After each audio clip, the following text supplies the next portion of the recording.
తాను తానుగా ఉండుటే స్వస్థత, తాను ఇంకొక దానితో అధ్యాస చెందకుండా ఉండుటే హితకరం, తాను మరొక దానితో అధ్యాస చెందినేని దుఃఖము కలుగును మానవుడికి. కాబట్టి తాను స్వస్థితిగా ఉండుట కొరకు చేసే ప్రయత్నమే ధ్యానయోగము. తన స్వభావముతో నిరంతరము రమించుటే సమాధి.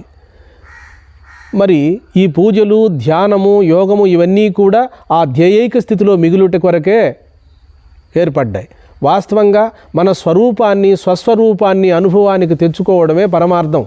ఏ వేదములు శ్రవణం చేసినా, ఉపనిషత్తులు శ్రవణం చేసినా, భారత భాగవతాలు శ్రవణం చేసినా, సకల వేద వాంగ్మయమంతా కూడా నీవు పరమాత్మ స్వరూపుడివే, వేరు కాదని ఆత్మస్వరూపములో సుస్థిరంగా నిలపడం కొరకే ఇవన్నీ మనకు బోధిస్తున్నారు మన మహనీయులు, మహాత్ములు.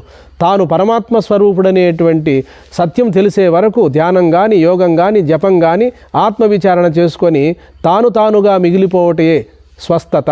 తాను పరమాత్మ స్వరూపుడే కానీ అన్యము కాదని గ్రహించి ఆత్మస్వరూపుడై మిగిలిపోవడమే ఇందులో ఉన్న పరమార్థం. హరి ఓం.